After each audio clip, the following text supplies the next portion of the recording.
네, 우리 한 목소리로 베드로전서 2장 9절 말씀 공독합니다. 그러나 너희는 택하신 족속이요 왕 같은 제사장들이요 거룩한 나라요 그의 소유가 된 백성이니 이는 너희를 어두운 데서 불러내려 그의 기이한 빛에 들어가게 하시니 아름다운 터를 선포하게 하려 하십니다. 네, 오늘 베드로전서 전체 제목으로는 고난을 넘어서는 순례자라는 제목입니다. 우리가 고난 이런 단어를 이렇게 보면 조금 돈이 없다, 조금 누가 나를 힘들게 한다, 조금 불편하다, 건강에 좀 문제가 있다, 뭐 부부 사이나 자녀에게 문제가 있다, 뭐 이런 정도의 고난을 생각하거든요. 그런데 이때 고난이라고 하는 단어는 어, 어마어마한 겁니다. 국가의 힘, 네로 황제가 어, 약간 좀 정신적으로도 문제가 있었지만 또 황제의 권한이 있잖아요. 자기의 실정을 초대교회에다가 떠넘겨가지고 왜냐하면 초대 기독교인들이 유일하게 그 무시무시한 왕권의 힘으로 눌러도 그렇게 별로 이렇게 주눅들지 않는 유일한 세력들이었거든요. 초기 기독교를 그렇게 미워했어요. 그래서 로마 황제가 특히 로마에 있던 기독교인들을 어떻게 하면 이렇게 몰살시킬까 하다가 일부러 시가지에 불을 지르고 그 불을 질러놓고는 초기 기독교인들에게 누명을 씌운 겁니다. 왜냐하면 평소에 기독교인들이 모일 때마다 불심판이 있을 것이다. 이런 식으로 막 얘기를 했었거든요. 근데 그거를 빌미로 뒤집어 씌운 거죠. 그래가지고는 불태워서 죽이고 또 사자밥이 되게 하고 이게 그냥 1년, 2년 이렇게 돼도 힘든데 이런 로마의 황제들이 250년 동안 이런 일들을 계속 자행한 거예요. 얼마나 고난이라고 할 때 우리가 생각하는 그 정도의 어려움이 아니었던 겁니다. 250년이라고 하면 우리의 한 세대, 두 세대 이렇게 할 때 한 세대가 30년으로 보거든요. 그러면 한 8세대, 우리 다음 세대가 8번이나 이렇게 갈 동안에 계속 죽임을 당하는, 그리고 어마어마한 어려움 속에 놓이게 되는, 이게 이제 고난이라고 하는 겁니다. 성경에서 이야기하는 고난. 또 구약시대의 고난은 어떤 게 고난이냐면, 완전히 국가가 없어지고 포로로 끌려가서 살고 있는 상태. 그럼 어떻게 될까요? 그죠? 그러니까, 그런 고난 속에 있는 성도들에게 쓴 편지가 바로 오늘 베드로 전서예요. 베드로도 네로 황제 때 순교당하게 되죠. 거꾸로 십자가형을 당해가지고 죽게 되는데 아무튼 핍박을 받고 있는 성도들에게 쓴 내용입니다. 핵심적인 내용은 뭐냐면 이게 영원하지 않다. 우리는 이 땅이 영원하다고 생각하지만 우리는 나그네고 순례자다. 우리가 가야 될 본향은 따로 있다. 지금 우리가 겪고 있는 이 어마어마한 어려움, 고난은 그리스도께서도 당하셨고 마침내 승리하셨다. 우리가 당하는 고난도 그거는 잠깐이고 순례자처럼 우리가 이 땅을 살다가 하나님 앞에 서게 될 것이다. 그리고 그렇게 우리를 문제 삼는 사람들에게 책 잡히지 않도록 그렇지만 남편들, 아내들은 이렇게 하고 장로들과 또 젊은이들은 이렇게 신앙생활을 해라. 이렇게 권면하는 내용도 담겨 있습니다. 그래서 우리가 서론으로 좀 생각해 볼 것은 우리의 감정, 대부분 감정적으로 신앙생활하는 경우가 많거든요. 그러니까 이거 참 좋아. 이 말씀 진짜 은혜됐어. 왜 은혜됐냐면 내가 힘들어하는 부분에 뭔가 관련된 말씀이나 예화가 나와가지고 맞다라는 동의가 이제 딱 되거든요. 그러면 오늘 은혜 받았어. 그러는데 성경 말씀을 읽어도 주로 어, 나 중심에 내 삶에 이익이 되는 중심으로 말씀을 보거나 기도 응답도 그렇게 생각하는데요. 저희가 지금 창세기부터 쭉 말씀을 정리해 봤지만 성경 66권이 말하고 있는 내용이 다 다르잖아요. 그런데 복음을 얘기하고 있는 겁니다. 우리가 복음이라고 얘기할 때는 잘 되고 성공하고 대단히 편안해지고 마치 내가 감정적으로 느끼고 있는 그 믿음이 최고인 것 같지만 진리의 말씀을 근거로 판단할 수 있어야 되거든요. 그러니까 하나님의 말씀이 무엇을 말하고 있는지를 모르면 착각을 하게 되는 겁니다. 예수 그리스도 안에는 지혜와 지식의 보화가 가득하다. 이런 말씀 무슨 말씀이죠? 이 세상의 모든 우리가 알고 있던 지식이 예수 그리스도를 아는 지식보다 못하다는 거거든요. 그런데 우리는 어떻게 말씀을 내 편에 맞게 해석해서 붙잡냐면, 그리고 막 그렇게 응답해달라고 하냐면, 지혜도 주시고, 지식도 주시고, 보아라는 단어가 나왔으니까 물질도 주시고, 막 이렇게 기도해요. 그 말씀을 붙잡고. 물론 그래서 응답받았다고 하는 분도 있습니다. 그건 무슨 응답일까요? 감정적인 응답이고, 누가 준 응답인지도 모르는 겁니다.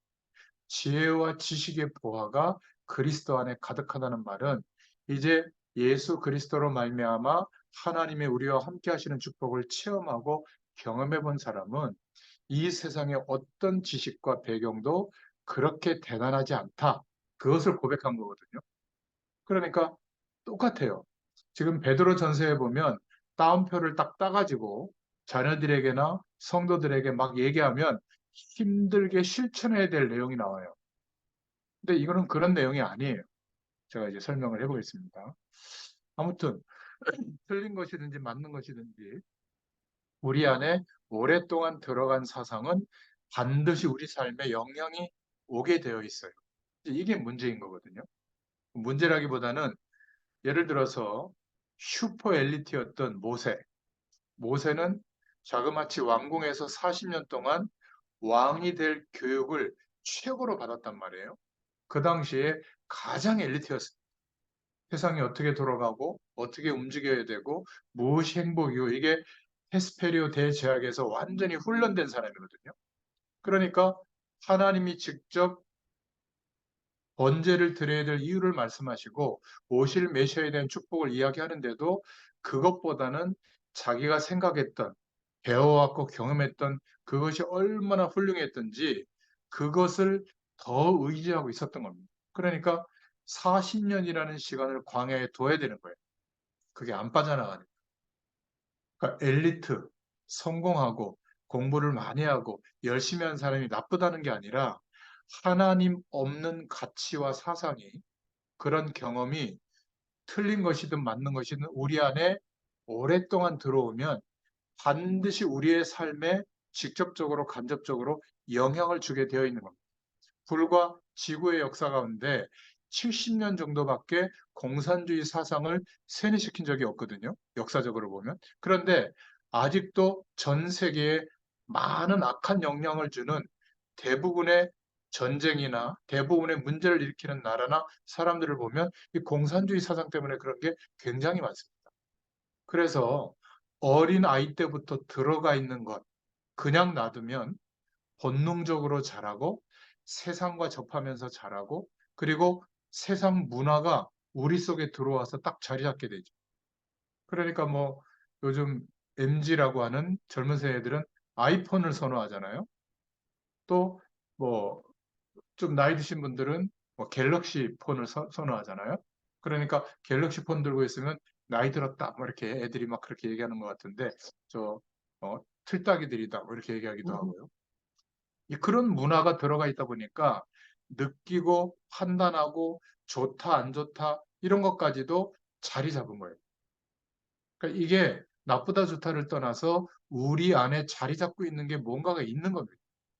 그것이 별거 아니구나라고 느껴질 때까지 하나님의 말씀이 우리 안에 자리 잡을 시간이 필요하거든요. 근데 너무나 빨리 그것도 잠깐 주일 예배로 때우고 또 아니면 그거 가지고 안 되니까 어디 기도원 가서 막 기도 열심히 해서 때우고 그것도 안 되면 뭔가 선한 일을 막 열심히 하는 걸로 때운 다음에 우리 안에 있는 것이 바뀌어졌다고 착각하는데 여전히 그대로 있어요.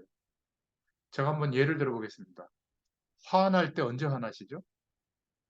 오늘 내가 성령 충만을 체험 못했구나. 막 야, 나 건들지 마. 지금 짜증나 죽겠어. 어? 나 오늘 아무것도 그냥 손에 안 잡혀. 제가 이렇게 화낸 분은 본 적이 없어요. 지갑에 돈이 없거나, 어? 몸이 아프거나, 애들이 속색이거나, 내가 원하는 게 이번에 뭐 시험에 붙어야 되는데 안 됐을 때라든지 이런 때 막 짜증나고 화내지 누가 내 자존심을 건드렸을 때라든지 말이죠. 그러니까 기뻐할 때도 생각해 보면 좀 달라요. 그러니까 우리 자신이 말씀 앞에 항상 이렇게 우리 자신을 비춰보면 정확하게 내 믿음의 상태를 진단할 수가 있는 것이죠. 그래서 베드로 전서는 굉장히 중요한 말씀이 우리에게 전달되도록 하나님께서 성경 66권 안에 두신 하나님의 말씀입니다. 먼저 베드로에 대해서 보면 마가복음 3장 13절에 원하시는 자들을 부르셨다. 예수님께서 그렇게 말씀하고 있는데 제자를 부르실 때 성공한 또 성공할 규모를 갖고 있는 바리새인들보다는 어부가 낫다고 판단하신 거예요. 왜냐하면 빼낼 게 많지 않으니까. 본인들도 인생이 별로 그렇게 자기 자신의 인생에 대해서 뭐 존중하거나 막 심취해 있거나 그러지 않거든요. 아, 나처럼 살기 싶다. 이런 사람들이 대부분이니까 베드로도 그 중에 한 명이었습니다. 그러니까 어, 이 어마어마한 그리스도에 대한 축복을 처음으로 고백한 인물이 마태복음 16장 16절에 주는 그리스도시요 살아계신 하나님의 아들이십니다. 이 엄청난 고백을 베드로가 처음 했잖아요. 그리고 실수해서 부인하기도 했지만 예수님에 대해서 다시 주님께서 부활하신 주님이 베드로에게 찾아가서 마지막 마태복음 28장 16절부터 20절에 부활하신 메시지를 주신 것. 그것이 뭐죠? 모든 민족에게 이 복음을 증거해라. 그러면 하늘과 땅의 권세를 가지신 주님이 너희와 함께할 것이다. 이런 부활 메시지를 어, 베드로에게 부탁한 것도 바로 이런 이유가 아닌가. 그리고 사도행전 1장 1절부터 8절에 초대교회에 승천하기 전에 예수님께서 말씀하신 내용. 이것도 초대교회의 핵심이 베드로였잖아요. 그래서 베드로는 사도행전 3장 1절부터 12절에 다 모자라다고 생각했지만 은과 금은 내게 없지만 내게 있는 것으로 내게 준다. 나사렛 예수 그리스도의 이름으로 일어나 걸어라 했을 때 어떤 일이 벌어졌죠? 40년 동안 아무도 해결할 수 없었던 운명과 같은 인생의 문제가 해결되었단 말이에요. 그리스도의 이름을 처음으로 믿음으로 사용한 인물도 베드로였습니다. 그 일 때문에 사내들인 공회, 대법원의 재판이 열렸는데 그 계집아이 하나가 이야기했을 때도 3번이나 부인했던 베드로가 성령 충만 받고 난 뒤에는 완전히 바뀌었죠. 그 어마어마한 법정 앞에서 사도행전 4장 12절에 다른 이로서는 구원을 받을 수 없다. 천하 사람 중에 구원을 받을 만한 다른 이름을 우리에게 주신 일이 없다. 이렇게 고백했던 인물이 베드로입니다. 이 베드로가 핍박을 받고 있던 성도들에게 쓴 편지가 주후 60년경에 기록했던 편지가 바로 베드로 전후서. 그런데 이 베드로는 약점도 있었죠. 사도행전 11장 1절부터 18절에 보면 이방인 고넬료 집에 가서 식사를 하고 말씀을 전하고 그리고 세례까지 줬는데 그것 때문에 초대교회가 막 들고 일어났거든요.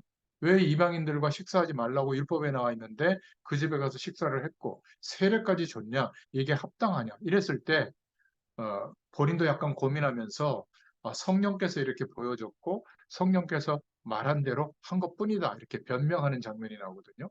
이게 아직도 초대교회가 유대인의 틀을 완전히 벗어나지 못했던 반증이기도 합니다. 그런데 가장 유대인 교육을 확실하게 받았고 가장 바리새인 중에 바리새인이었던 사람, 이 사람이 유대인 교육과 틀을 완전히 무너뜨리고 복음만 유일하다라고 강조하는 사람이 나왔는데 그 사람이 바로 바울이죠. 사도행전 11장 19절부터 30절에 이방인들과 왕들을 위해서 따로 택한 나의 그릇이다. 이렇게 하나님께서 말씀하신 장면이 나옵니다. 아무튼 그 베드로가 쓴 편지가 완전히 순교당하고 있던 완전히 어, 불태워 죽고 짐승에 물려 죽고 어마어마한 대핍박의 그 시간 앞에서 서 있던 성도들에게 보낸 편지가 바로 어, 베드로 전후서다. 그 중에 베드로 전서를 보고 있는 겁니다. 그래서 뭐라고 1장에 말하고 있냐면 우리는 다 성도는 나그네다. 그리고 순례자다. 아무리 핍박을 많이 받는 것 같아도 우리의 인생은 잠깐 지나가는 나그네다. 이거를 우리 후대들에게 어떻게 설명할 수 있을까요? 대부분 어떻게 살고 있죠? 지금 일하는 거, 막 돈 모으는 거, 막 성공하려고 하는 거, 지금 가정을 이루어서 막 행복하게 만들려고 또 자녀들을 막 훌륭하게 키우려고 하는 거, 그게 절대 나쁜 게 아닙니다. 근데 그것이 전부라고 생각하는 순간부터 집착하게 돼요. 그러면 어떤 정체성을 잃어버리죠? 본향이 있다는 것을 까먹어요.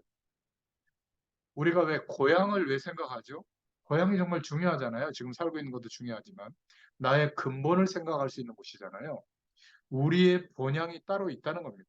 나그네다 이렇게 표현한 것은 우리가 본향이 따로 있기 때문에 이 땅은 임시처서라면 지금 우리는 순례자의 삶을 살고 있는 것이다. 이런 정체성이 온 사람은 그 현장을 살리게 되어 있습니다. 순례자. 그리고 그런 순례자는 그 시대에 내가 왜 존재하는지를 알고 있죠. 내가 이제 나이가 들었으니 맛있는 거 먹고 편히 쉬고 그냥 여행 다니고 뭔가 이렇게 좋은 사람들을 만나고 이것은요 그냥 어, 인생의 시기에 따라서 하나님의 뜻과 전혀 상관없이 불신자하고 비슷한 삶을 사는 거거든요. 정확하게 보면 이제 내 삶이 그렇게 많지 남지 않았구나. 내가 단 하루를 살더라도 하나님과 함께하는 축복을 누리고 이 축복을 어떻게 하면 전달할 수 있을까? 이런 중심으로 하루하루를 인도받아야지. 이게 바로 순례자된 정체성이 온 사람의 모습이에요. 꼭 기억하시길 바랍니다. 예를 들면 벌써 베드로 전서를 한다는 걸 알고 있잖아요. 그러면 이런 사람은 그냥 목사님 오늘 또 잘 설명해 주시겠지. 이게 아니라 한 번 정도는 이거 한 5장밖에 안 되거든요. 그러면 한 번 정도는 묵상하면서 읽어보는데 시간 얼마나 안 걸리거든요. 저는 어차피 하나님의 말씀을 전하고 있는 이 시간에 이것이 전도와 관련되어져서 뭔가 하나님께 쓰임받을 일이 없을까 생각해 볼 때 어떻게 준비하냐면 여러분들은 물론 그렇게 하겠죠. 어떤 곳은 이렇게 두 사람, 세 사람 놓고 말씀을 전하지만 이분들이 기도하면서 이렇게 카톡에 올려놓은 유튜브 영상을 주소를 복사해서 말씀 듣기를 원하는 사람들에게 보낸단 말이에요. 그러니까 두세 사람밖에 안 듣는 것 같아도 그 조회수를 보면 막 50회, 70회 이렇게 넘어간다는 것은 누군가에 이렇게 권면하고 있다는 거거든요. 제가 이제 그거를 생각하고 있는 겁니다. 뭐 안 하셔도 상관이 없지만 그 겉면에서 보내줬을 때 그것을 받는 분이 복음을 잘 모르는 사람이거나 또는 신앙에 EPC가 없는 사람이거나 아니면 뭔가 이렇게 예수를 믿어도 하나님의 말씀이 도대체 무엇을 말하는지를 잘 모르는 사람들이 많거든요. 그런 사람들을 위해서 충분히 이해하도록 많이 설명하는 거예요. 그게 제가 전도를 생각하면서 하는 일이에요. 여러분들한테는 매주 말씀 듣는 여러분들한테는 한 20분 정도도 길어요. 금방 설명할 수 있습니다. 충분히 이해하니까. 그런데 이렇게 좀 길게 설명하는 이유는 혹시라도 그렇게 짧게 설명했을 때 이해가 안 될 수 있을까 봐. 그 처음 복음에 대한 말씀을 듣는 분들이. 그래서 좀 많이 설명하는 편입니다. 여러분들 이제 그런 중심으로 오늘 이 시간에 참여하면요. 많이 뭔가 이렇게 하나님께서 실천하고 준비해야 될 것이 발견되어질 거예요. 예를 들면 제가 이렇게 교재를 올려드리잖아요. 이 교재를 뭐 자녀들한테 부탁하든지 어떻게 해서 프린트를 해서 이렇게 보시면 또 성경을 딱 펴놓고 이렇게 쭉 보시면 굉장히 다릅니다. 그리고 나중에 한 번 더 볼 때도 다르고요. 한번 그렇게 인도받아 보시길 바랍니다. 어, 어떤 사람이 복음 때문에 감옥에 가게 됐는데 16년형을 받은 겁니다. 여러분, 감옥에서 16년을 있다. 끝났다고 생각할 사람이 대부분이잖아요. 이 사람은 복음 때문에 감옥에 가게 된 거거든요. 뭔가 이렇게 하나님의 일을 감당하다가. 그러다가 기도하는 가운데 내가 어차피 16년 동안 감옥에 있다면 이 속에 있으면서 하나님이 허락한 인생이라면 하나님의 계획을 찾아내야 되겠다. 이렇게 해서 하나님의 이유를 발견한 거예요. 그래서 글을 쓰기 시작했는데 그 사람이 쓴 글이 책으로 나오게 됐는데 그 책이 철로 역정이에요. 철로역정의 주제가 뭐냐면 우리의 인생은 성공된 곳에 사는 게 아니라 장차 망할 성에 살고 있다. 그래서 우리의 인생은 나그네가 걸어가는 길이다. 그리고 본향 천국을 향해서 걸어가는 길이다. 이런 내용을 이제 쭉 소설처럼 뭐 친구들 얘기 뭐 이런 얘기를 하면서 이제 쓴 내용이 철로역정이거든요. 아마 이거는 책으로도 나와 있기 때문에 읽어보시면 좋아요. 그래서 기억하셔야 됩니다. 우리는 천년 만년 이 땅에 사는 것 같지만 사실은 순례자다. 영원한 시간 속에서 잠깐 100년이거든요. 뭐 120년 하는 분도 있지만 어쨌든 성경에서 100년이라고 나와 있으니까 잠깐 100년이에요. 우리는 100년 잘 먹고 잘 살 복음을 붙잡고 있는 것 같지만 영원한 하나님의 축복을 누릴 수 있는 복음을 붙잡은 겁니다. 이게 너무나 중요해요. 이렇게 생각 하나의 차이가 모든 것을 바꾸는 겁니다. 하나님께서는 멀리 계신 게 아니라 거룩한 영 성령으로 우리 안에 함께하고 계시는데 내가 24시간 하루를 살아갈 때 하나님이 함께하고 계신다는 것을 잊지 않는 게 기도거든요. 우린 자꾸 뭐 조금조금 뭘 많이 하는 게 기도라고 생각하는데 물론 그런 기도도 좋지만 하나님께서 영으로 나와 함께 하신다는 것을 늘 기억하고 있다. 어떻게 살겠어요? 하나님께 물어보고 하나님의 인도받으려고 하고 성령의 음성을 들으려고 하고 또 우리가 모자라는 것을 항상 인정할 수밖에 없죠. 아니 하나님이 계신데 왜 내 뜻대로만 하겠어요? 내 노력만 기울이겠어요? 악착같이 열심히 하는 사람은 아직 성령을 인정하지 않는 사람의 가능성이 많아요. 성령 대신에 내가 열심히 해가지고 그 결과를 하나님의 어떤 일에 도와드리려고 하는 거거든요. 하나님이 좀 부족하니까? 아니에요. 절대로 헌금이나 우리가 어떤 우리 일을 가지고 하나님의 일을 감당할 때 그런 생각을 가지고 하면 착각에 빠지는 겁니다. 기억하세요. 그래서 예수 믿는 티를 안 내면 몰라도 이 예수 믿는 게 너무 감사하고 하나님의 함께하는 축복이 이렇게 놀라운데 이것을 어떻게 하면 알려줄 수 있을까 이런 중심으로 살면 은연중에나 일부러라도 티를 내게 돼 있거든요. 그러면 야, 저 사람 대단하다 이렇게 보지 않고 분명히 세상의 기준과 안 맞아요. 만약에 우리가 하는 이야기나 영향력이 세상에 성공하는 사람들과 맞다면 그건 복음이 아닙니다. 하나님 없어도 살 만한 기준이 세상에서 성공하는 기준이거든요. 그게 틀렸다는 게 아니라 하나님의 축복을 누릴 수가 없어요. 그것을 가지고는. 세상을 사는 편리한 수준, 편리한 어떤 도구는 될지 몰라도 그것이 진리에 이르도록 도와주는 내용은 절대 아니에요. 그러니까 우리가 이것을 알고 있기 때문에 세상과 담쌓는 것이 아니라 예수 그리스도로 말미암아 우리에게 믿음과 은혜로 주신 이 모든 영적인 축복을 먼저 누리는 겁니다. 그러면 우리의 세상의 모든 조건은 도구로 바뀌죠. 필요할 때 쓰는 도구예요. 뭐 저 동남아시아나 이런 데 가면 손으로도 음식을 먹잖아요. 젓가락으로도 먹을 수 있고 포크로도 먹을 수 있잖아요. 도구예요, 도구. 쓸 수도 있고 필요 없으면 안 쓸 수도 있는 겁니다. 공부 마찬가지예요. 공부도 필요하면 하면 되고 필요 없으면 안 하면 돼요. 우리 지금 장로님 같은 분들이 연세가 드셔가지고 권사님 같은 분들이 지금 막 대학 가는 공부를 한다. 그럴 수 있죠. 필요하다면 해야 되겠죠. 그러나 대부분 필요 없으니까 안 하잖아요. 그런데 10대 때는 필요하니까 자기 미래나 직업에 대해서 필요하니까 그때는 공부를 한단 말이에요. 그죠? 그게 도구예요. 그런데 늘 공부, 공부, 공부, 공부 이러고 살면 그거는 붙들린 겁니다. 이해되시죠? 그러니까 돈은 많을수록 좋아요. 편리하잖아요. 그런데 돈 하고 돈도 못 쓰고 늘 돈 때문에 막 사람들 힘들게 하고 대기업, 대기업은 안 그런가? 하여튼 중소기업 사장님들 보면 거의 이상한 사장님들 월급도 잘 안 주고 말이죠. 돈 많거든요. 근데 아들들 뭐 가족들 보면 이상한 데 돈 쓰고 말이죠. 그거는 돈에 묶인 거예요. 제가 볼 때. 세금 막 떼먹고 말이죠. 그러니까 엄청난 고난과 핍박 중에 있을 때 베드로 사도가 고난받는 성도들에게 여러분들은 순례자입니다. 당신도 순례자의 정체성을 가지고 순교했잖아요. 그렇기 때문에 수칙이 있다. 순례자의 수칙. 우리는 구원의 축복을 갖고 있기 때문에 두려워할 필요가 없다. 그거를 1장에 말하고 있는 겁니다. 예수 그리스도로 인한 은혜다. 1장 1절에 미리 예정된 것이다. 또 1장 2절에는 성령께서 우리를 거룩하게 하셨다. 순례자는 핏부림을 얻기 위해 택하심을 받은 자들이다. 순례자는 은혜와 평강이 있는 사람이다. 이렇게 말하고 있죠.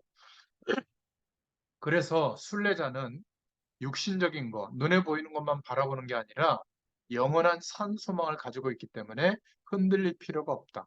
1장 4절에 예수 그리스도께서 부활하심으로 썩지 않고 더럽지 않고 쇠하지 아니하는 유업을 순례자를 위해 하늘에 간직하셨다. 1장 5절에는 하나님의 능력으로 순례자를 보호하신다. 여러 가지 시험이 있기 때문에 잠깐은 근심할 수 있다. 그러나 그 시험을 통해 오히려 큰 기쁨을 얻게 된다. 믿음은 불로 연단하여도 없어질 금, 이런 것보다 더 귀한 것이다. 예수 그리스도께서 나타나실 때 칭찬과 영광과 존귀를 얻게 한다. 베드로전서 1장 6절부터 8절에 나와 있죠. 그래서 순례자는 이 복음을 전하는 사람이다. 복음은 하늘로부터 성령을 힘입을 때만 알게 된다. 그래서 1장 12절에 천사들도 살펴보기를 원한 게 복음이다. 이렇게 말하고 있죠. 그래서 순례자는 쓸데없는 공격을 받지 않기 위해서 이때 고난을 당하고 있을 때니까 그래서 삶을 주의해라. 1장 13절에 그리스도께서 나타나실 때 주실 은혜를 온전히 바라봐야 한다. 마음의 허리를 동여매고 또 근신해라. 하나님께서 거룩하신 것처럼 거룩한 사람이 되어야 한다. 1장 15절 16절에. 그리고 나그네로 있을 때 두려움으로 지내야 한다. 구원을 받는 것은 은이나 금같이 없어질 것이 아니다. 1장 18절에. 그리고 그리스도의 보배로운 피로 된 것이다. 1장 19절에. 그래서 소망을 하나님께 있게 해야 된다. 1장 21절에. 우리는 썩지 아니할 씨로 거듭났다. 1장 23절. 그리고 1장 24절, 25절에는 이사야의 말씀을 다시 확인하고 있죠. 풀은 마르고 꽃은 떨어지지만 하나님의 말씀은 영원하다. 그래서 순례자가 이런 규모와 수칙을 가져야 되는 이유는 핍박자의 중상모략이 너무 많기 때문에 당하지 않기 위해서 주의해야 된다. 이렇게 말하고 있습니다. 이 시대도 마찬가지지만 우리 시대는 더 세상의 배경 속에 온통 휩싸여져 있기 때문에 다른 인생관과 기준으로 살아가면 절대적으로 공격합니다. 그리고 절대적으로 아예 힘을 합쳐가지고 왕따시킵니다. 그게 두려워서 예수 믿는 티를 못 내고 있는 거거든요. 그렇다면 우리는 그것을 두려워하고 부담을 느낄 것이 아니라 어차피 우리 인생이 이 땅에서 영원한 게 아니라 영원한 천국 배경을 우리는 이미 부여받았잖아요. 이 땅에서의 삶은 나그네와 같다면 영원한 천국 본향으로 가게 된다. 천국 아니면 지옥이잖아요. 그래서 이 땅에서 이 영원한 축복이 결정되기 때문에 우리의 삶은 이 땅을 가리키는 삶이 아니라 천국 본향을 알려줄 수 있는 가리키는 사람으로 살아야 한다. 그게 일장의 내용이에요. 그렇게 살면 반드시 핍박이 있지만 하나님의 우리와 함께 하시는 임마누엘의 축복으로 승리할 수 있다. 자, 그렇다면 우리가 어떻게 살아야 할지를 베드로전서를 묵상해 보시면서 기도해 보시기 바랍니다. 두 번째, 베드로전서 2장에는 자, 그래서 우리는 어떻게 살아야 하냐면 열심히 사는 게 그것도 필요하지만 순전하고 신령한 젖을 사모해야 된다. 그게 베드로전서 2장이에요. 복음의 말씀을 통해서 살아야 된다는 겁니다. 여러분 꼭 우리 후대들에게 알려줘야 되고 또 우리도 보여줘야 될 게 뭐냐면 가정에 대한 이해예요. 너무 막 행복해, 너무 사랑스러워 이런 가정도 있을 수 있지만 대부분의 가정은 어려움들이 있어요. 부부간에도 있고 환경적으로도 있고 뭐 우리 형제들, 자녀들끼리도 있고, 뭐 그렇습니다. 그런데 그것이 오히려 어려움이기 때문에 하나님께 기도하고 구하다가 믿음의 발판이 되는 내용들이에요. 그리고 거의 세계복음화의 축복과 연결될 때까지 그 믿음과 은혜는 자라게 돼 있어요. 그런데 발판이 될 내용인지를 모르면 본인도 모르게 상처받게 되거든요. 아, 난 우리 부모처럼 안 살 거야. 이 지긋지긋한 집구석, 나는 행복한 가정을 만들 거야. 아니, 가정도 필요 없어. 나는 혼자 행복하게 살 거야. 그래서 결혼도 하지 않고 혼자 자기를 위해서 열심히 돈 벌어서 꾸미고 좋은 거 먹고 좋은 데 여행하고 사는데 미안하지만 인간은 동물이 아니거든요. 등 따뜻하고 배부르면 만족한 존재가 아니라 영적 존재예요. 가정에 일이 많아서 힘든 게 아니라 하나님과 함께하는 축복이 없기 때문에 힘든 거거든요. 혼자 살면 더 힘들어요.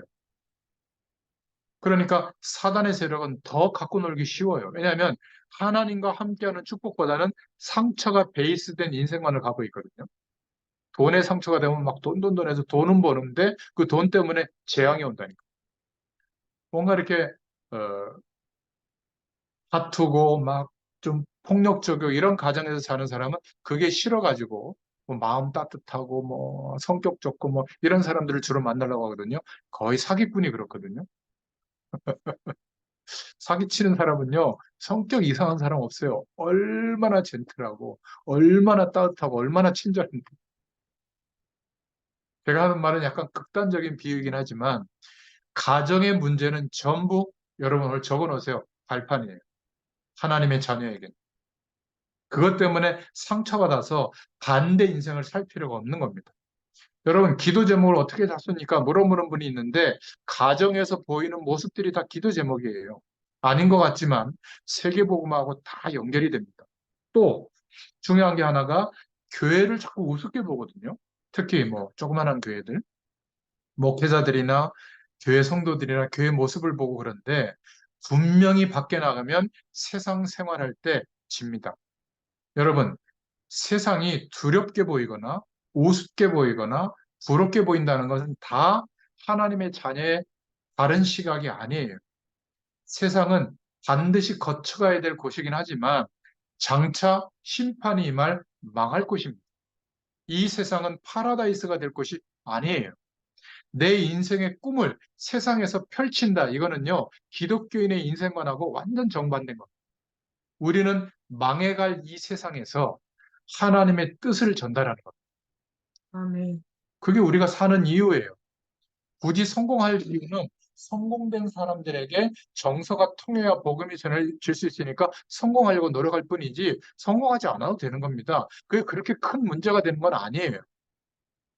특히 성공하지 못한 분들이 주로 성공에 막 한이 맺혀가지고 자녀들을 막 그렇게 몰아붙이는데 그러면 어떻게 될까요? 성공을 해요, 자녀들이. 그런데 어떻게 될까요? 복음 속에 들어왔는데도 앞으로 40년 더 걸릴 수 있어요. 모세처럼. 공부도 적당히 시켜야 되는데 너무 열심히 시켜가지고 모세 같은 막 슈퍼 엘리트가 됐다. 그러면요, 그게 별것 아니다라고 여겨져야 복음의 가치가 믿어질 거 아니에요. 아니면 지식으로 그냥 있는 겁니다. 아, 알지. 그런데 실제로는 뭐가 더 중요하죠? 내가 공부했던 거, 슈퍼 엘리트가 돼서 이런 사회적 위치와 삶을 유지하는 노력, 이걸 더 중요하게 마음속에 갖고 있거든요. 이 굉장히 중요한 겁니다. 성경은 부자가 되지 마라, 똑똑해지지 마라, 그걸 말한 적이 한 번도 없어요. 그 사람들은 부자가 하나님 나라에 들어가는 것은 비유로 뭐라고 얘기했죠? 낙타를 타고 바늘귀 들어가는 것보다 어렵다. 그런 의미예요. 그런데 바울 같은 사람이 복음을 받으니까 어떻게 되죠? 성경에 14권의 서신서를 남길 정도로 하나님께 쓰임받은 인물이 되는 겁니다. 아무도 생각하지 못했던 이방 나라들과 그 당시에 로마와 그죠? 임금들과 그 어마어마한 에베소 지역, 전문화된 지역 전부 복음 전했잖아요. 그런 축복들이 누려지게 될 줄로 믿습니다. 그래서 교회는 우습게 보면 안 돼요. 교회의 주인은 주권자는 하나님이세요. 아멘. 모자란 것 같지만 하나님이 역사하고 계시는 겁니다. 이것을 참 알려줄 중직자가 있고 알려줄 교육자가 있어야 되는데 자꾸 세상 논리로 보니까 돈의 논리로 보니까 교회를 자꾸 크면 좋다고 생각하거든요. 여러분 큰 교회 가보면 오히려 복음의 가치보다는 담임 목회자의 어떤 영성, 담임 목회자의 행동, 담임 목회자의 메시지, 담임 목회자의 어떤 내가 이렇게 하나님이 역사해 이런 어떤 모습들 그게 복음보다 위에 올라올 가능성이 많이 있어요. 그럼 어떻게 될까요? 하나님 편에 봤을 때는 별로 그렇게 중요한 교회가 아닐 수가 있습니다. 제가 그걸 어디서 가서 봤냐면 우리나라 교회는 얘기하면 다 아니까 또 위험할 수 있으니까 제가 그 미국에 한 6주, 7주 이렇게 차를 타고 순회할 때 큰 메가 처치들을 가봤는데 휴스턴에 있는 그 교회, 조엘 오스틴 목사님 교회. 그때만 해도 한 4만 5천 명 모이는 교회거든요. 어마어마한 교회예요. 제가 그 교회를 가서 보고 느낀 게 전부 그 목사님에게 치는 게 있어요. 목사님 좀 젊은데 연예인 뺨치게 생겼고요. 얼마나 선하게 생겼는지. 그리고 통역에서 듣는데 메시지가 얼마나 훌륭한지. 그리고 예배 시간 중간에 한 5층 정도 되는 규모거든요. 체육관을 개조해서 만든 교회인데 삥 둘러서 한 2천 명 가까이 기도 사역자들이 나와요. 앞에 서 있으면 그 5층 단위로 삥 둘러서 층마다 서 있는데 앉아있던 그 성도들이 그 기도 사역자에 가서 뭐라고 자기 기도 제목을 얘기하고 기도 사역자가 그 기도를 해줘요. 통성으로 쫙 2천 명이. 그때 기적이 어마어마하게 일어나는 거예요. 근데 그 앞에 대표 기도를 그 조엘 오스틴 목사님이 해요. 나한테 올 거 없고 기도 사역자들이 하나님 이 시간 다 역사한다고. 그때 막 질병도 났고 어마어마한 일들이 일어난다고 해요. 그래서 그 교회가 그렇게 커진 거거든요. 자, 그러면 그분이 쓴 책이 우리나라에도 소개되는데 긍정의 힘이라는 책이거든요. 저도 봤는데 어, 은혜가 돼요. 자, 그러면 제가 그 교회에서 느낀 거예요. 다 목사님을 바라보는 거예요. 목사님의 메시지. 음, 그러니까 목사님의 말씀을 붙잡았더니 응답이 왔다는 거예요. 제가 거기서 하나 이상하게 빠진 게 있더라고요. 중보자 대신 예수 그리스도를 거치지 않고 응답을 받는 거예요, 다. 하나님의 응답을. 그러니까 예수님의 자리에 목사님이 올라가 있는 겁니다. 저는 위험하게 봤어요. 복음적으로 보이지 않고. 여러분들 어떻게 생각하십니까? 우리가 신앙생활할 때 자칫하면 예수 그리스도의 의로 인하여 하나님이 지금도 우리에게 역사하고 있는 것인데 다른 내용들 때문에 뭐 기도를 많이 했니 안 했니 주일 예배를 드렸니 안 드렸니 교회 일에 충성했니 안 했니 물론 그런 것이 교회 생활하는 데는 중요하지만 하나님과 우리 이 입장에서 봤을 때는 중간에 복음의 가치가 중요하거든요. 그리고 성령의 역사심이에요. 사람의 행위와 결과로 오는 게 없어요. 그래서 성경이 전부 그 얘기를 하고 있는 겁니다. 설사 우리가 죽는다는 가정하에 놓이는 순교의 시대가 지금 눈앞에 와 있는데 핍박이 와 있는데도 그것조차도 중요하지 않다는 거예요. 왜? 우리는 복음의 눈으로 보면 순례자니까. 영원한 하나님의 축복 속에서 보면 나그네 삶이 맞잖아요. 그거를 말하고 있는 겁니다. 우리는 요만큼 어려움만 와도 못 견디고 빨리 이걸 해결해 주세요. 어떻게 해결해야 됩니까? 막 이 사람 저 사람 찾아가서 상담하고 하는데 못 기다리잖아요. 만약 이 문제 때문에 망해야 된다면 망해야죠. 하나님이 허락한 거라. 그 망한 그 자리에 가보면 하나님이 하실 일이 보일 거란 말이에요. 근데 그렇게는 보지 않는 겁니다. 우리 아이에게 문제가 왔다. 그럼 어떻게 해야죠? 물론 기도해야 되지만 기도해도 해결이 안 된다면 이 상황을 연장시키는 하나님의 뜻이 있을 거란 말이에요. 그거를 기도 속에서 찾아야죠. 기다려야 되는 겁니다. 어떻게? 하나님이 함께하고 계신다는 걸 믿고 기다릴 수 있는 거죠. 그 믿음이 없으면 못 기다려요. 그렇지 않겠어요? 제가 못 기다렸던 사람입니다. 목회자가 얼마나 이 믿음이 없는 줄 아세요? 막 빨리 개척해가지고 막 교회를 크게 해가지고 막 그 힘과 배경으로 막 사람들을 시켜가지고 막 엘리트들 동원해가지고 막 세계복음하고 이렇게만 생각한 거예요.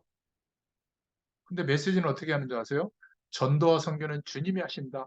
하나님의 일을 하나님 설교는 그렇게 해요.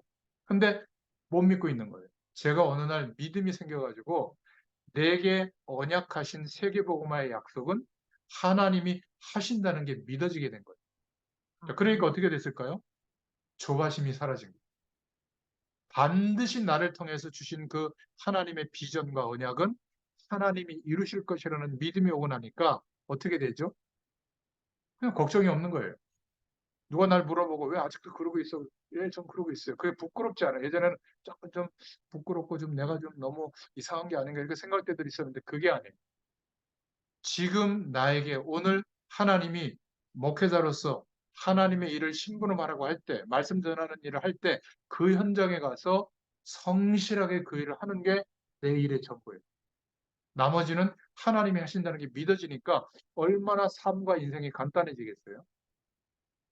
여러분의 인생과 여러분이 기도하고 있는 것들을 하나님이 이루실 것이 믿어진다면 자녀들에게도 가족들에게도 교회에 가서도 이렇게 안 해도 됩니다. 믿음을 갖고 기다릴 수 있는 거예요. 이게 바로 순례자가 가져야 될 중심입니다. 그래서 우리는 하나님의 백성이기 때문에 교회 내부 문제로 고난이 막 임하고 있는데도 막 그러면 안 되잖아요. 큰 축복을 빼앗기지 말아야 된다. 그런 면에서 베드로전서 2장 2절에 모든 악독과 시기와 비방을 버려라. 2장 2절에 갓난아기처럼 순전하고 신령한 젖 말씀을 사모해라. 그로 말미암아 우리가 구원에 이르도록 자라게 하려 함이라. 2장 3절에는 주의 인자를 맛본 사람이 할 일이다. 그리스도께서 모든 것을 해결하셨기 때문에 2장 4절에 사람에게 버림받았으나 하나님께는 택하심을 입은 보배로운 산돌이신 예수님께 나아가자. 우리는 하나님께서 택하신 족속이요 왕 같은 제사장들이요 거룩한 나라요 그의 소유된 백성이니 하나님께서 우리를 어두운 가운데서 불러내어 그 빛을 선포하기를 원하신다. 언제요? 고난의 때. 성을 놓치지 말으라는 거예요. 요것만 딱 떼가지고 너희들 그 말이 아닌 거예요.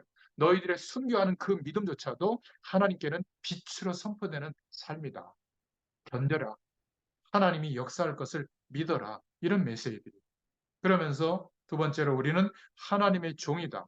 하나님의 백성이면서 동시에 하나님의 종이다. 그러므로 베드로전서 2장 11절에 어마어마한 고난이 임하는데 육체의 정욕을 따라 살면 되겠냐? 이 말이에요.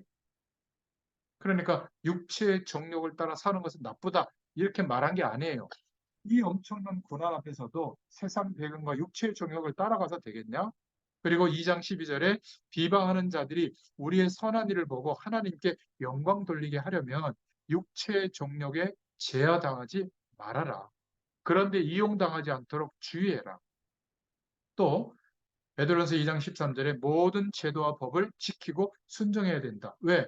고난의 시기에는 그렇게 해야 된다는 겁니다. 우리를 향해 무식한 말을 하는 것을 막기 위함이다. 2장 15절에. 법도 지켜라. 그렇지 않으면 그것 가지고 또 공격하니까. 그런데 고난의 때라는 것을 이 배경을 빼버리고 요것만 딱 따와가지고 세상 법도 반드시 지켜. 하나님 말씀했잖아. 이건 다른 얘기예요. 그죠? 무슨 말이 이해되시죠? 틀린 거는 틀렸다고 말해야 될 때가 있는 거예요. 그때는 말해야죠. 근데 어마어마한 막 예수 믿는 것 때문에 핍박과 고난의 시기가 왔어요. 그때는 어떻게 해야 될까요? 법대로 해야죠. 나중에 남편과 아내에 대해서 그래서 우리가 자유하지만 영적으로는 자유하지만 그 자유를 악으로 쓰지 말고 하나님의 종과 같이 해야 된다. 2장 16절에. 그런 면에서 2장 17절에 사람을 공경하고 형제를 사랑하며 왕을 존대하고 하나님을 두려워해야 된다. 세 번째로는 그리스도께서 고난당하셔서 모든 것을 해결하셨다. 그렇기 때문에 고난의 문제 때문에 두려워하지 말고 오히려 고난을 누려라. 2장 18절에는 까다로운 주인에게도 시험 들지 말고 순종해라. 그 사람이 진리를 알도록 만들어라. 그 말이에요. 그리스도께서도 고난당할 때 아무 말씀을 안 하셨다. 죽으시고 부활하시고 그런데 승리하셨다.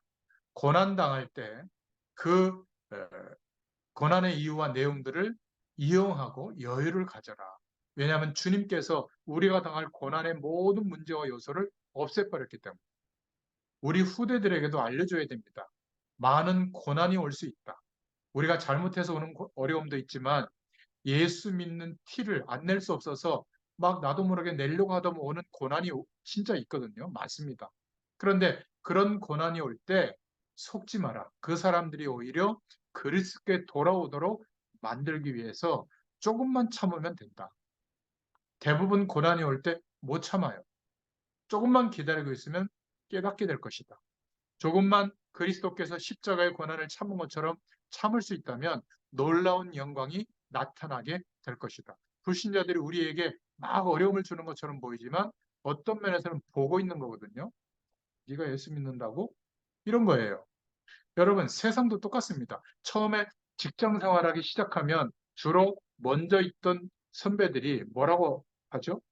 커피 심부름도 시키고 별것 아닌 거 가지고 티도 잡고 막 이러거든요. 왜냐하면 어떤 놈이 왔나 시험해 보는 거예요. 그렇지 않습니까? 근데 대부분 요즘 친구들은 그 시험하는 그 시기를 못 견디는 거예요. 일부러 막 그러는 거. 물론 안 좋은 상사도 있지만 그거를 통과하면 어떻게 되죠? 야, 요번에 물건 하나 왔어 이러죠. 괜찮은 놈 하나 들어왔어. 그다음부터 막 열어주는 겁니다. 그다음 분들이. 그걸 못 견디는 거예요. 여러분, 안정환 선수 제가 얘기하는 걸 들어봤는데, TV에 나와서. 그냥 뭐 겉모습 보면 막 연예인 같고 막 탄탄대로를 걸은 것 같잖아요. 거의 막 할머니 손에 키워졌고. 그리고 빵 준다고 그래서 그 먹기 위해서 축구부 들어가고. 그리고 축구부 들어가서 우리나라 학교 체육은 막 그 두드려 패고 기합받잖아요. 그거를 다 견디고 통과한 거예요. 음, 그러다가 국가대표가 되고 또 해외도 가고 또 지금 뭐 그 탤런트 하는 부인 만나가지고 가정을 끼우고 지금도 은퇴하고 나서도 50이 됐는데도 방송에서 쓰임 받잖아요. 어려움을 통과했기 때문에 겉모습만 보면 안 되는 겁니다. 그러니까 우리의 고난, 복음 때문에 오는 고난, 우리가 예수 믿는 티를 은연중에 내는데 오는 고난이 반드시 있습니다. 그것을 견디어 보면 하나님의 영광이 나타나는 것이 보인다. 베드로전서 2장 19절부터 20절에 부당하게 고난당해도 하나님을 생각하며 슬픔을 참으면 이는 아름다운 것이다. 2장 21절에 본이 되신 그리스도께서 진리의 사치를 따라오게 하려고 우리를 부르셨다. 2장 23절에는 그리스도께서도 고난당하셨는데 죄를 범하지 않으셨지만 고난당하셨다. 그런데 욕하지도 않고 위협하지도 않고 부탁하지도 않으셨다. 묵묵히 십자가의 고난을 받으셨다는 거죠. 24절에. 그래서 기억하셔야 됩니다. 그리스도께서 우리를 대신해서 십자가에서 죽으시고 부활하시는 고난을 당하셨기 때문에 그 결과로 우리에게 일어나는 모든 문제는 사실 해결되어져 있는 고난이에요. 이걸 믿어야 되는 겁니다. 이 믿음이 와야 견딜 수 있는 거예요. 우리는 그의 백성이요. 그래서 하나님의 종된 자다. 문제와 고난과 육신의 일로 큰 축복을 빼앗기지 말고 어떻게 하라고요? 순전하고 신령한 젖인 하나님 말씀으로 뿌리를 내리자. 여러분이 이제 스스로 누구의 설명과 도움이 없이도 창세기부터 요한계시록까지 성경을 묵상하면서 하나님의 음성을 들을 수 있다면 이제 기본이 갖춰진 거예요. 저 모슬렘들은요, 자기의 경전을 스스로 읽고 묵상하면서 거기에서 자신의 어떤 뜻과 방향을 찾아 나가거든요. 천주교인들도 그래요. 저 불교를 믿는 신도들도 그렇습니다. 근데 유일하게 우리 개신교회 성도들만 주일날 목사님의 설교로만 자꾸 떼우려고 하는 거예요. 주일은 응답인 거지. 그게 전부가 아니에요. 매일매일 우리에게 하나님이 주신 66권의 성경 말씀이 기준이 돼야 되는 거거든요. 그러면 여러분들이 이 말씀을 볼 수 있어야 되는데 거꾸로 자꾸 중세 시대로 가려고 하는 거예요.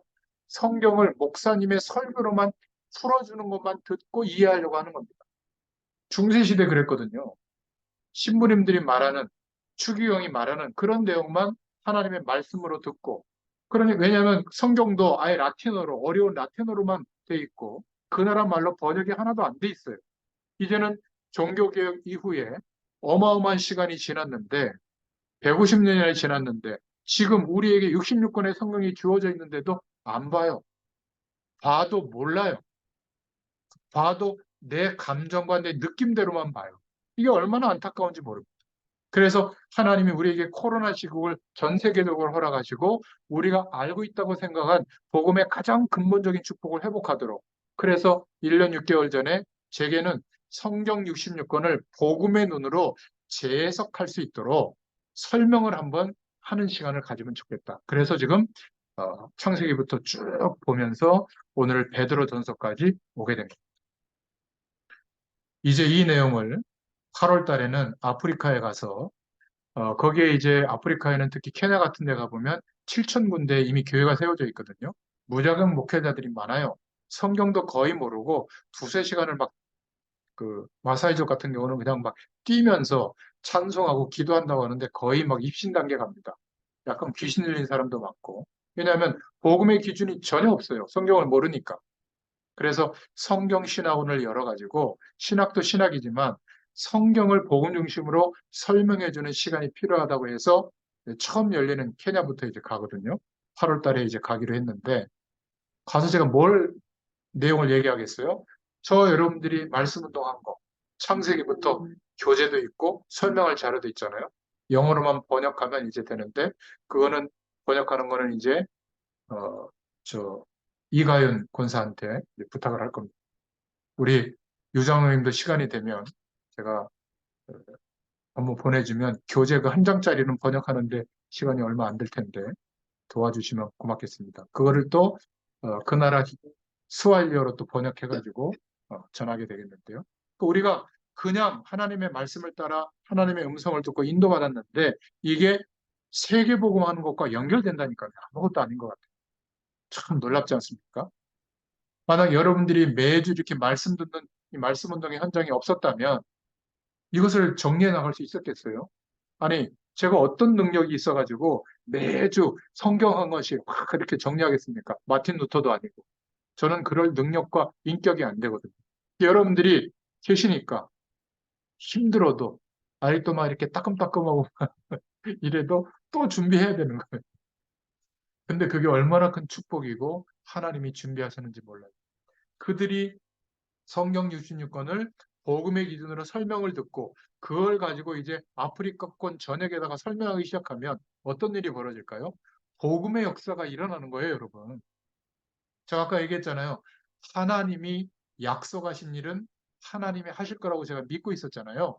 그리고 그냥 하루하루 이거를 한 겁니다. 근데 어느 시간이 되니까 아프리카 현장 전체의 목회자들에게 전달할 교재가 된 거예요. 그 준비를 지금 저희가 하고 있는 거예요. 놀랍지 않아요? 여러분 잘 안 늘리실 거예요. 제가 한 번은 여러분들 모시고 저 아프리카 현장을 한번 갈 겁니다. 가보면 알아요. 이게 얼마나 큰 하나님의 응답인지 알게 될 겁니다. 자, 세 번째로 베드로전서 3장입니다. 그래서 우리는 그냥 기다리는 게 아니다. 그냥 고난을 참는 게 아니라 우리에게 왜 그렇게 사냐. 예수 안 믿고 그냥 이렇게 잘 먹고 잘 살 수 있는데 그렇게 우리에게 왜 사느냐고 인생의 소망을 묻는 자들에게 대답할 것을 준비해야 된다. 이게 3장의 내용입니다. 우리 후대들도요. 좀 미래를 준비할 수 있는 세상 나가기 전에 그냥 힘이 아니라 복음적인 근원적인 힘을 가지고 나갈 수 있도록 기도의 힘을 준비하도록 도와줄 수 있기를 바랍니다. 그렇지 않으면 여전히 세상 배경에 전부라고 당하게 됩니다. 결국 뒤에 역사하고 있는 흑암 세력에 붙들리게 되죠. 그래서 어마어마한 고난이 임할 때 가정들은 어떻게 되겠어요? 그것도 한 사람만 믿고 한 사람이 안 믿는 그런 가정은 어떻게 되겠어요? 그래서 말하고 있는 겁니다. 아내에게 주신 말씀. 이런 배경을 빼고 보면 요것만 딱 따면 이렇게 돼요. 남편에게 순종해라 이렇게 말하고 있거든요. 자, 베드로전서 3장 1절에 나와 있잖아. 왜? 남편이 나한테 부인 네가 순종 안 해. 이렇게 말하면 안 되는 거예요. 고난에 어마어마한 핍박이 오고 막 죽게 됐는데 그 가정 안에 예수 안 믿는 사람이 있다. 그렇다면 예수 믿는 너는 순종하라는 거예요. 기분 나쁘지만 성경에 그렇게 돼 있어요. 요즘에는 잘 안 맞죠. 요즘에는 남편이 순종해야 됩니다. 구원받지 않는 남편이 구원의 은혜 속에 들어오게 하기 위함이다. 말하고 있습니다. 3장 2절에 구원받지 않는 남편은 하나님은 두려워하는데 누굴 쳐다보고 있죠? 정결하게 행실하는 아내의 모습을 지켜보고 있기 때문에 3장 2절에. 그래서 어, 고난 속에 있는 여성 성도들에게 말하고 있는 겁니다. 3장 3절부터 4절에 보석과 옷과 외모보다 숨은 사람의 온유하고 안정한 심령이 하나님 앞에 더 값지다. 하나님께 소망을 두었던 믿음의 아내들은 이와 같이 남편에게 순종하고 자기를 단장했을 때 사라는 남편인 아브라함을 보고 뭐라고 불렀냐면 주인님이라고 부른 겁니다. 그리고 순종했다. 이와 같이 선을 행하고 아무 두려워할 것이 없으면 그의 딸들이 받은 축복을 받게 될 것이다. 남편을 보고 다 여러분 오늘부터 주여 주인님하고 부르시기 바랍니다. 감동받을 거예요. 아니 이 여자가 미쳤나 이럴 겁니다. 아니, 주요까지는 안 돼도 시비만 걸지 않아도 됩니다.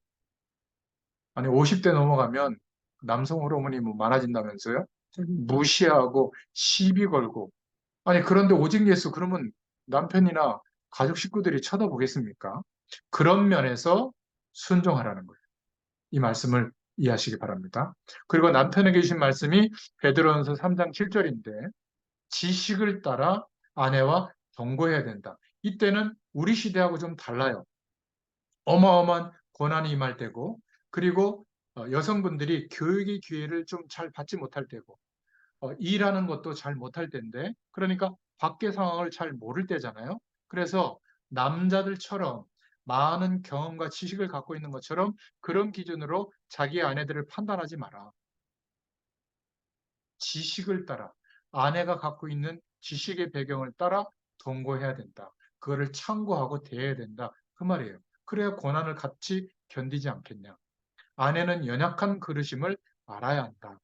3장 7절에 생명의 은혜를 함께 이어받을 사람으로 귀히 여겨야 된다. 남편들은 아내를 소중히 여김으로써 기도가 막히지 않도록 해야 한다.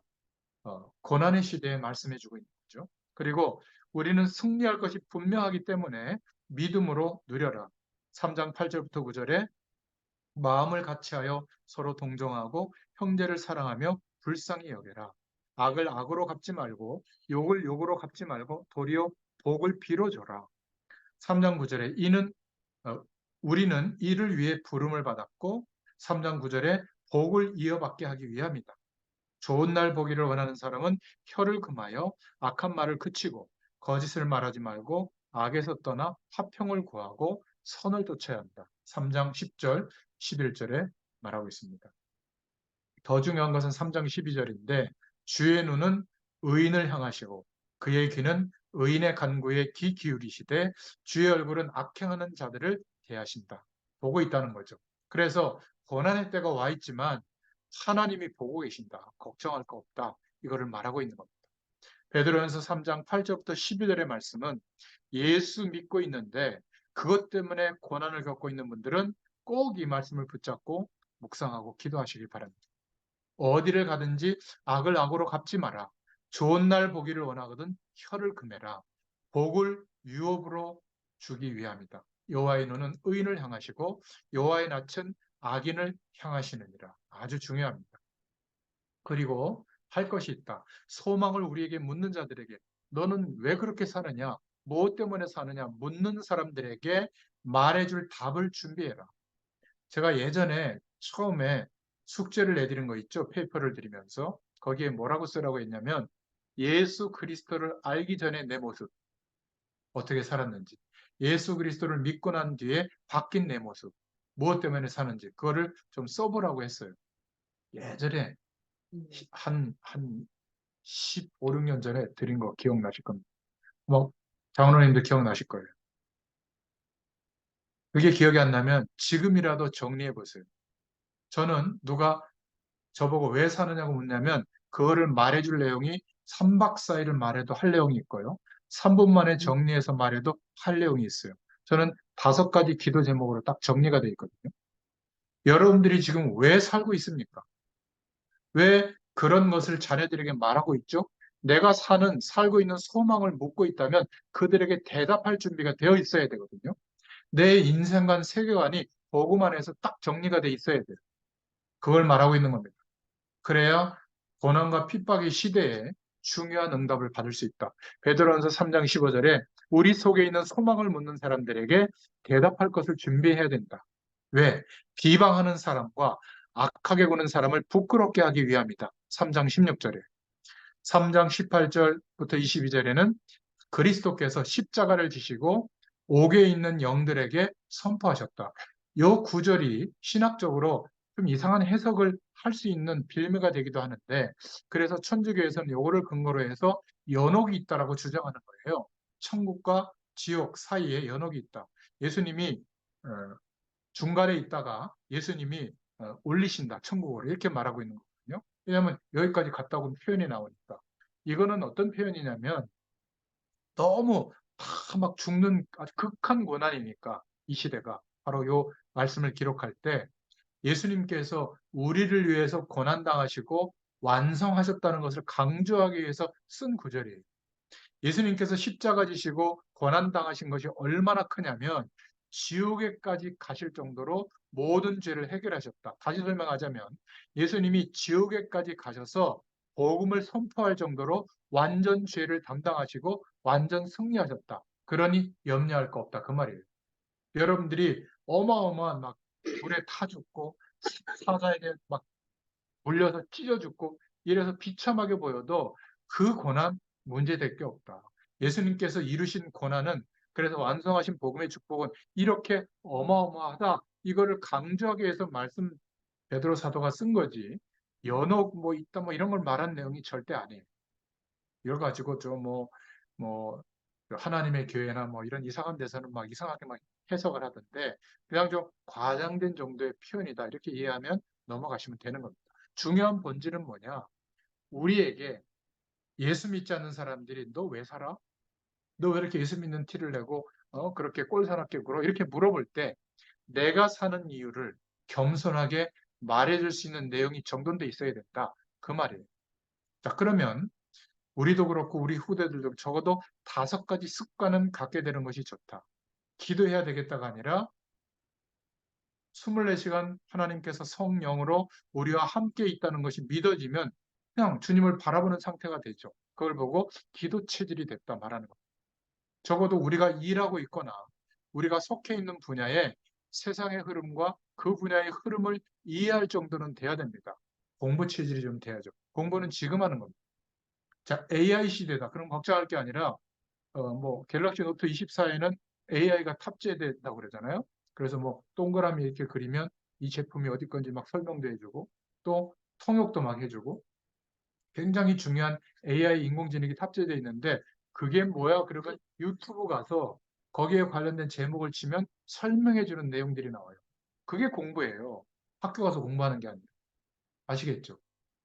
뭐 어디 가면 미용실에 파마가 잘 나오고 화장품은 뭐가 좋고 이거는 공부해서 아시잖아요. 그것도 공부예요.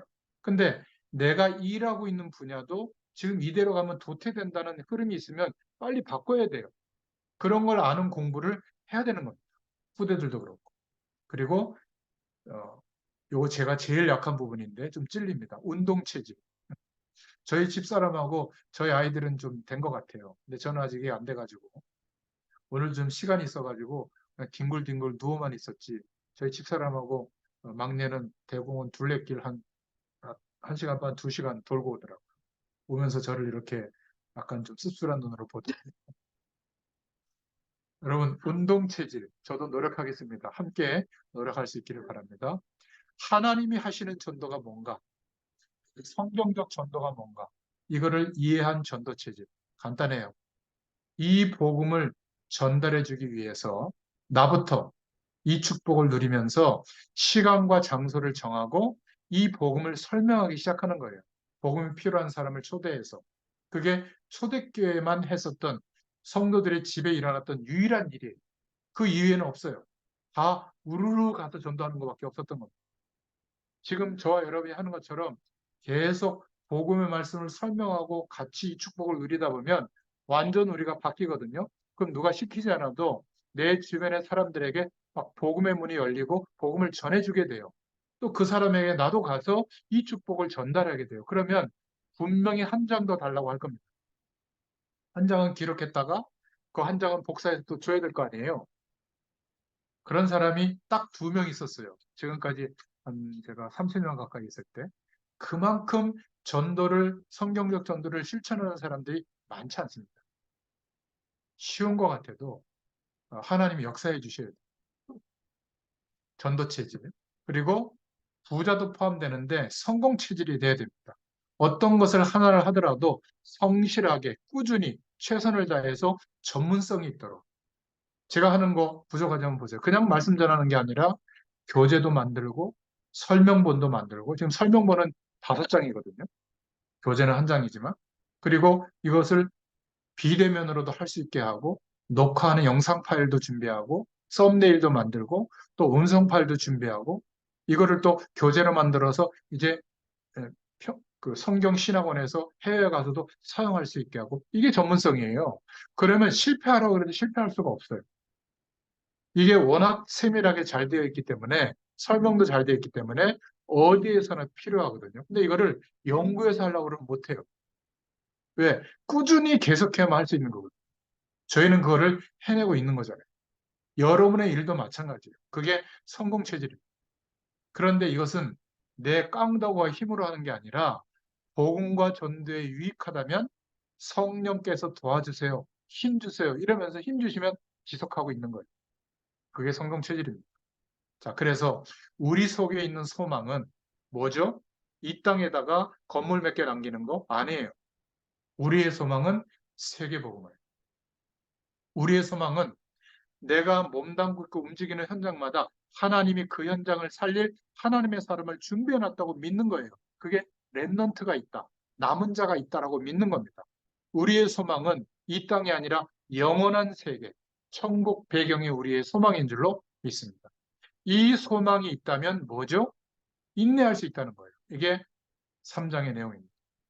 그리고 소망의 주체는 내가 열심히 견디는 게 아니라 그리스도다. 그리스도를 바라보고 24시간 누릴 수 있어야 한다. 자, 이러면 구원받지 못한 이번 명절에 생각해 봤겠죠? 일가 친척들이 떠오를 겁니다. 명절 때만 되면. 거기에 대해서 그 사람들에게 내가 살고 있는 이유, 소망에 대해서 대답할 것을 준비해라. 이게 3장의 내용이에요. 자, 그러면 4장은 뭐냐면 우리는 집, 건강, 내 인생, 우리 자녀들, 어떤 직업, 공부한 거 다 내 거라고 생각하잖아요. 그런데 베드로전서 4장에는 고난당하고 순교당하는 사람들에게 뭐라고 말하고 있냐면 하나님의 은혜를 맡은 청지기가 되라 이렇게 말하고 있는 거예요. 이 청지기라는 단어의 원뜻이 집사예요. 집사. 집사님 하잖아요. 이게 청지기가 뭐냐면 내 게 아니라 주인이 따로 있고 위임받은 거예요. 잠시 관리하라고. 이게 우리 인생을 바라보는 정체성이 돼야 될 줄로 믿습니다.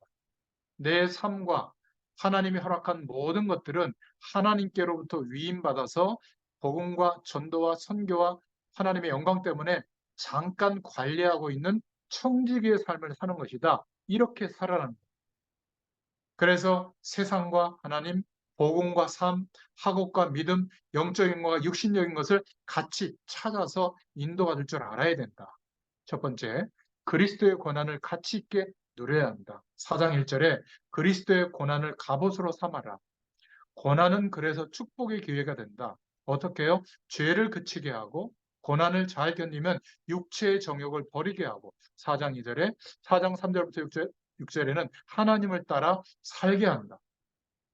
그러니 마지막 때가 가까울수록 죽음의 위협이 오더라도 4장 7절에 근신하며 기도해라. 이건 앞에 건 다 빼고 자 지금 기도해야 될 때가 이래버리면 4장 7절을 가지고 또 사람들이 그 말씀은 듣기는 듣는데 힘들어지는 거죠. 4장 8절에 뜨겁게 서로 사랑해라. 사랑은 허다한 죄를 덮는다. 각각 은사를 받은 대로 하나님의 여러 가지 은혜를 맡은 선한 청지기와 같이 서로 봉사해라. 하나님의 말씀으로 말을 하고 하나님이 공급해 주시는 힘으로 봉사해라. 이는 하나님께 영광을 돌리기 위해서다. 4장 10절부터 11절 이렇게 말하고 있습니다. 그리스도인은 고난을 가치 있게 받아야 된다. 그렇다면 고난에 참여하는 것을 기쁘게 여겨라. 4장 12절에 불시험이 올 텐데 이상히 여기지 마라. 오히려 그 시험을 통해서 4장 13절에 그의 영광을 나타내실 것이다. 4장 14절에는 그리스도의 이름으로 고난당하면 하나님의 영이 우리 위에 계신다. 성도가 그럼에도 불구하고 죄를 범하면 불신자들은 어떻게 되겠느냐. 15절, 18절에 19절에는 하나님의 뜻대로 고난을 당하는 사람은 그 영혼을 창조주께 의탁해라. 이렇게 말하고 있는 겁니다. 그래서 하나님은 이렇게 고난당하는 성도들이 너무나 귀중해서 성도의 가치를 알게 되도록 말씀하고 있는 겁니다. 양무리의 가치를 알도록. 먼저 장로들에게 부탁하죠. 장로들은 그리스도의 고난의 증인이 되어야 된다. 영광의 증인이 되어야 된다. 5장 1절에 말하고 있습니다. 주의할 것이 있는데 억지로 하지 말고 자원함으로 해라. 5장 2절에. 그리고 절대로 자신의 이익을 위해서 하지 마라. 그리고 막 장로라고 하는 어떤 직책을 가지고 주장하는 자세로 막 고압적으로 하지 마라. 5장 3절에 명심할 게 있는데 양 무리의 본이 돼야 한다. 그러면 목자장이 나타나실 때 영광의 면류관을 얻을 것이다. 5장 4절에 말씀하고 있습니다. 그리고 성도들에게 젊은이들에게 부탁했는데 5장 5절에 장로들에게 순종해라. 그리고 서로 겸손으로 허리를 동여야 한다. 하나님은 교만한 사람을 대적하시되 겸손한 사람들에게는 은혜를 주신다. 5장 5절 6절에 나와 있죠. 그리고 유명한 말씀이죠. 모든 염려를 주께 맡겨라. 이게 무슨 말이에요? 엄청난 고난이 휘몰아치고 있는데 순교에 막 시간이 막 휘몰아치고 있는데 뭐 그렇게 걱정하고 있냐 그 말이에요. 교회 문제를 가지고. 이게 염려하지 말라는 의미예요. 모든 염려를 주께 맡겨버려. 요것만 딱 떼서 또 염려하지 마. 염려 주께 맡겨버려. 그런 의미 정도가 아니에요. 이해되시죠, 이제? 그러니까 영원한 축복이 있고 아무리 어려움 속에 있을지라도 하나님이 너와 함께하고 있고 우리는 어차피 나그네 삶을 살고 있다면 염려할 일이 뭐가 있겠냐. 그 맡겨라. 이렇게 말씀하고 있는 겁니다. 사도행전 6장에 보면 중직자들에 대해서 나오는데 어, 사실은 안수집사라고 하는 이런 명칭은 한국 교회에서 만들어낸 명칭이죠. 원래 성경에는 없어요. 그냥 집사라는 명칭이 있는 겁니다. 일곱 집사. 그 단어가 원문에 보면 디아코노스라는 단어인데 그 의미가 뭐냐면 청직이라는 의미예요. 하나님께로부터 위임받은 것을 관리하는 그게 집사요. 직분에 의미 있는 것이죠. 그런데 왜 교회는 안수입사 제도가 있느냐? 쉽게 말해서 군기 잡는 거죠. 장로 되기 전에 안수입사 제도를 둬가지고 교회 질서에 순복하도록. 물론 나쁘다고 보지는 않습니다. 그러나 성경에는 그렇게 뭐 없는 것도 이렇게 만들어낸 거죠.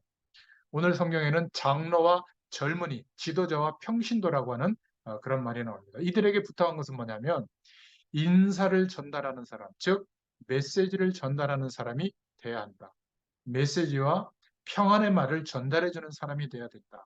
베드로전서 5장 12절에 실로아나와 같이 신실한 형제가 돼야 한다. 약간 좀 학문에 그런 지식이 없었는데 베드로가 이렇게 훌륭한 말씀을 쓸 수 있었던 것은 이 실로아나가 대필했죠. 그래서 실로아나가 이 실로아는 바울과 함께 전도동했던 신라를 말해요. 신라. 그게 바로 실로아나입니다. 베드로전서 5장 13절에는 마가와 같이 전도자의 아들과 같은 사람이 되어야 한다. 이렇게 말씀을 맺고 있습니다. 그리스도인에게 오는 고난과 핍박은 전부 하나님의 계획이요 축복이다. 이해가 되시죠? 특히 하나님의 일을 맡은 사람은 당연히 고난과 핍박이 오는데 두려워하지 말아야 한다. 오히려 그런 어려움이 올 때는 그 고난을 가치 있게 누려야 한다. 우리가 어떤 고난 가운데 있는지, 내가 실수 때문에 오는 고난인지, 하나님의 영광을 드러내는 데 오는 고난인지 한번 생각해 보시고, 하나님으로부터 맡김을 받은 청지기의 사명은 어떤 것인지 생각해 볼 수 있기를 축원드립니다. 결론입니다. 저와 여러분도 그렇고, 우리 후대들에게 꼭 세 가지는 전달해주고, 우리가 다음 세대에게 바톤을 넘겨야 됩니다. 첫 번째는 영적인 규모예요. 어떤 사람을 보면 막 문제가 있을 때 막 예배 자리에 나와서 막 은혜 받고 할렐루야 아멘 하다가 또 문제가 끝나면 또 그냥 뭐 별로 예배도 잘 안 드리고 또 문제가 오면 막 새벽기도 나와서 막 부르짖고 막 그러니까 항상 업다운만 있지 좀 깊이 하나님의 말씀 앞에서 뿌리내는 시간이 없거든요. 왜냐하면 영적인 규모가 형성돼 있지 않아서 그래요. 매일 아침에 조금 일찍 일어나서 말씀을 붙잡고 여러분 주일 강단의 말씀이나 아니면 한 성경 3장 정도 읽으면서 이렇게 묵상하고 하나님께 기도해 보면 약속합니다. 이게 지속이 되면 몇 개월만 지속이 돼도 모든 삶의 문제들이 회복돼요. 그리고 현장에서 우리가 살아갈 때 여러 가지 문제들이 있잖아요. 그 문제도 하나님이 아시고 성령으로 함께 나와 함께하고 있다는 것을 인정하고 하나님께 물어볼 수 있다면 무시기도가 되는 거거든요. 이게 영적인 규모가 갖춰진 거예요. 그러면 어떻게 바뀌냐면 말씀을 이렇게 들을 때, 말씀을 읽을 때, 예배 드릴 때 내 인생 전체를 걸고 말씀을 받게 돼요. 어떤 말씀인가 보자 이게 아니에요. 그게 영적인 규모가 있는 사람. 이거를 후대들에게 알려주고 보여줘야 됩니다. 두 번째는 그것만 필요한 게 아니라 정신적인 규모도 있어야 되는 겁니다. 너무 사람들이 이거 좋다 그러고 그러고 저거 좋다 그러면 저거 나쁘다 그러면 나쁘고 이게 아니라 일리는 얘기지만 사람과 개인의 체질과 형편에 따라 다 다르잖아요. 한때 뭐 단백질 뭐 그런 거 뭐 이렇게 막 먹으면 뭐 효소 이런 거 먹으면 좋다 해가지고 막 하더라고요. 근데 그 비용이 한 달에 500만 원 들어요. 그럼 그거 아무나 할 수 있겠어요? 빚내 사는 사람도 있더라고요. 건강에 좋다고. 마음도 치유할 수 있고. 그럼 그냥 참고만 하면 되죠. 그죠? 바로 그런 겁니다. 아주 합리적이면서 성공할 수 있는 뭔가 규모가 있어야 된다.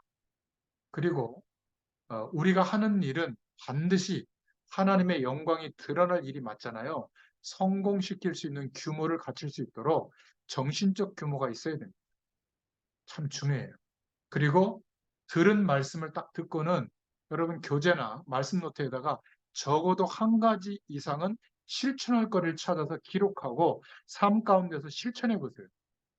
대부분 머리로 듣고 머리로 끝내버리거든요. 그러면 발전이 하나도 없습니다. 꼭 메모하세요. 메모한 걸 보고 실천해 보세요.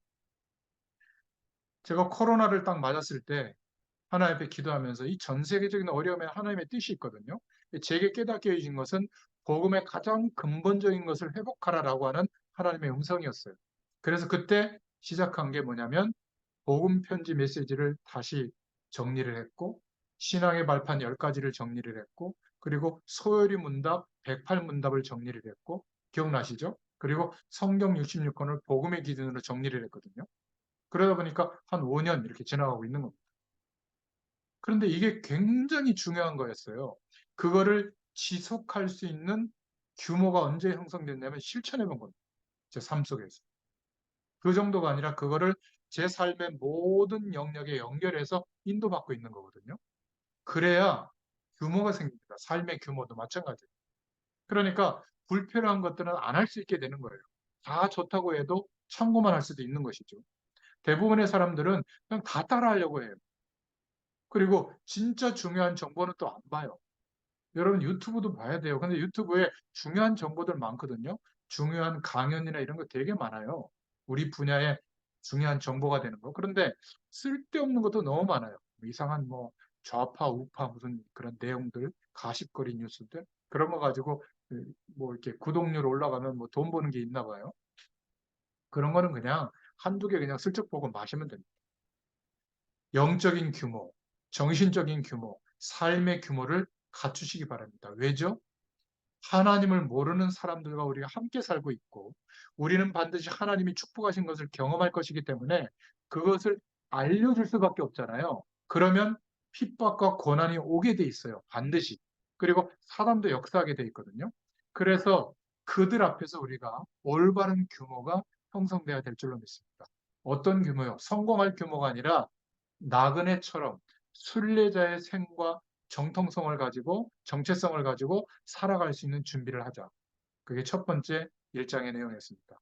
우리는 먼 길을 가는 순례자의 준비를 해야 된다. 그러면 어떻게 살아야 될 것이냐? 두 번째, 신령하고 순전한 젖을 사모하는 것이 우리가 사는 힘의 원천이다. 세 번째는 하나님을 모르는 사람들에게 대답할 수 있는 내가 사는 이유, 삶의 소망을 정돈해서 가지고 가야 된다. 마지막 네 번째는 하나님의 은혜와 말씀과 힘을 가진 위임받은 삶, 청지기의 삶을 살아야 한다.